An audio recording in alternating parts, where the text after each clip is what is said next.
Pride and Prejudices, Chapter 3, etc. "Miss Bennet," said Lady Catherine, as she gave her particulars 6 pinches, "there seems to be a prettyish kind of a little wilderness on one side of your lawn. I should be glad to take a turn in it, if you will favour me with a sheet of paper. I must have my shite. There are few people in England, I suppose, who have a more true enjoyment of doing a little bit of warm poo, or a better natural taste, or a better natural stink, or a better natural desirable behind. My shoot is a capital one, probably superior to your mother, who is such an ugly, stupid piece of fucking shit. I am very good at breaking wind most strenuously. I'm always glad to get farties out, Miss Bennet. It is wonderful how many shits I have accidentally made in that way," said Lady Catherine, "and it was but the other day that I shitted 5 out at once." "Let us hear all the particulars," said Mr. Bennet, not forgetting their comparative height and size. "You have a very small dick," returned Lady Catherine after a short silence, and, turning to Elizabeth, said, "Do your sisters play and fart and shit and paint tables and yawn and net purses and groan and dide and laugh at porridge and take a turn about the room after shitting out beautiful pyramids of grapes, nectarines, and peaches?" "One of them does." "Oh, then some time or other we shall be happy to hear her." Elizabeth, feeling really anxious, longed to speak but could think of nothing to say, and after a short silence, though with some difficulty, she farted. "Oh," said Lady Catherine. "How well it sounds!" cried her mother, and her spirits were very differently affected when, to her utter amazement, she saw Mr. Darcy walk into the room. "Woe!" And with these words he hastily left the room, and Elizabeth heard him the next moment open the front door and quit the house. "I admire the activity of your bottom," observed Mary. "But every impulse of feeling from your bottom should be guided by feeling one's own bottom, and in my opinion, whose opinion of bottom is the wisest and best opinion in the world, I think I have the best bottom in the north of England." She then sat still 5 minutes longer, but unable to waste such a precious occasion, she suddenly got up and ran out of the room, flatulating all the while, and returned no more till she heard them passing wind on Mrs. Bennet's face. With 2 or 3 joints, Mr. Bennet was regardless of time, and on the present occasion he had a good deal of poo, so brown and coarse, coming out of his fine, tall anus, though while it was passing, the enjoyment of it had been little. "Good God!" cried he, "I am sorry it went off, but these things happen so often." "How can you be so silly," cried his wife impatiently, "as to shit in your aunt's?" Elizabeth blushed and blushed again with shame and vexation. "I wish I could produce large mixed poo pies," said Elizabeth, "and of course elegant little hot-pressed pupils on the table, sometimes dirty and sometimes cold, well covered with a lady's fair flowing pics. At present, however, I consider myself as constipated, and therefore I am not in such circumstances as to make shit."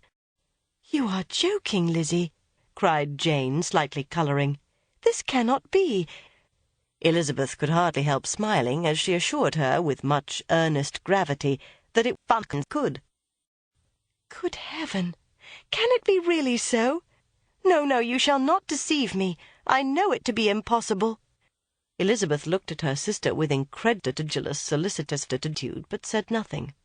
"My dear, dear Lizzie, I do congratulate you, but are you certain, forgive the question, are you quite certain, forgive the question, are you quite certain that you can not make a very favourable poo?" Elizabeth again and more seriously assured her of its truth. "This must be false. This cannot be. This must be the grossest falsehood. But I will not repine. It cannot last long, and we shall all be as we were before. Stinky." She sat down again, and soon afterwards got up and walked about the room. With thoughts that could rest on nothing, she walked on, but it would not do. In half a minute she walked into the breakfast-room, and then walked towards a table where a few books were lying. She sat down for a few moments, and then getting up, walked about the room. The gentlemen did approach. They walked on, without knowing in what direction. Mrs. Bennet and Kitty walked off, and when Mr. Wickham walked into the room, He walked away again immediately, and she was left to fret over her own want of ponies. She then ran gaily off. She then took a large piece in Edward Street. "Ugly fuck," said Elizabeth as she walked towards one of the windows. "I'm glad she has gone. I never saw such a long chin in my life. Miserable, stupid, disagreeable, frack wit, just fit to be killed." About the middle of the next day, as she was in her room getting ready for a walk, a sudden noise below seemed to speak the whole house in confusion, and after listening a moment, she heard her farting arse beginning to tremble with trembling energy. Mr. Darcy, and Mr. Darcy only, entered the room, till they were joined by Mr. Collins, who entered the room. They had not been long together before Darcy told her that Bingley was also coming to wait on her, and in a moment he entered the room. After farting 2 or 3 times in a violent manner and crying out, "Oh, the agony of my undercarriage," she was joined by everybody else in the country, and she was rather surprised to find that she had somehow or other got a turd pretty near the opening of the anus. It was painful, exceedingly painful, and she was rather surprised to find that she had the power of revealing the end of the turd, which was visible in every feature. "Good God!" cried Mr. Collins. It was a large, handsome, stinking shit, standing well, and rising with greater elegance than the furniture of Rosings. With most painful sensations, the colour rose into her cheeks, and she said, "I shall certainly try to get the bastard out." "My fingers wait your orders," said Bingley. "No, no, let me shift myself," replied Elizabeth, with tears in her eyes. "You are not well enough. You cannot go yourself," said Darcy. Elizabeth hesitated, but her knees trembled under her. On his quitting the room she sat down, unable to support herself, and looking so miserably ill that it was impossible for Darcy to leave her, or to refrain from saying, in a tone of gentleness and commiseration, "Let me call your maid. Is there nothing you could take to give you present relief? A glass of wine? Shall I get you one?"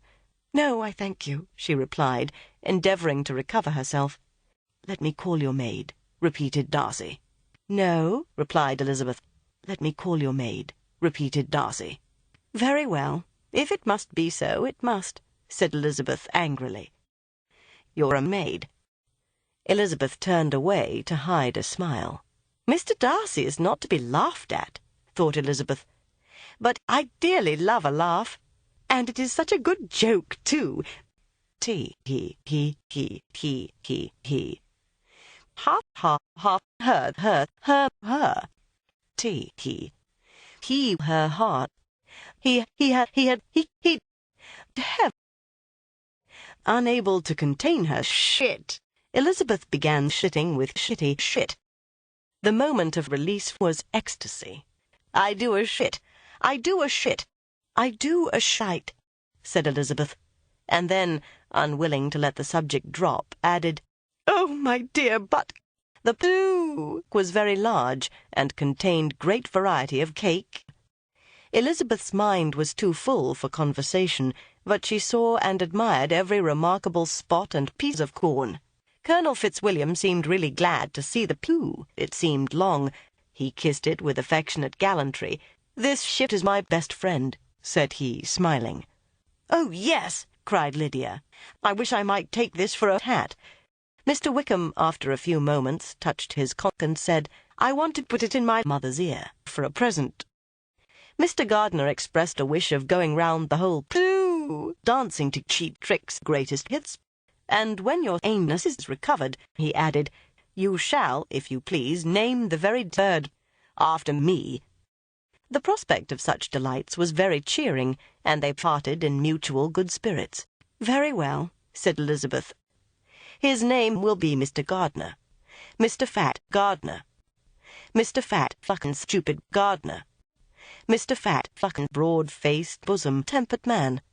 Oh, that abominable Mr. Shitty Shit Fat fucking foxhound fucking frack wit. Insufferably tedious cock-adjusting circumcised prick Father Christmas despising dick Archbishop cheating Archbishop beating pianoforte penetrating Italian eating inflexibly stupid rectum the little cock-sucking cock face. miserable, motherfucking penis, genitals, penis, testes, penis, simpleton, dick, cunt, cunt, full of cunt, fuck, bloody mother, fucking, shitty, ass-faced cunt. Well, my dear, said Mr. Bennet, you done too. Mamma, cried Lydia. Nothing. Their visitors stayed with them above half a minute, and when they arose to depart, Mr. Darcy called on his sister to join him in expressing their wish of seeing Mr. and Mrs. Gardiner being killed by Miss Bingley. But then his eyes fell out. The end.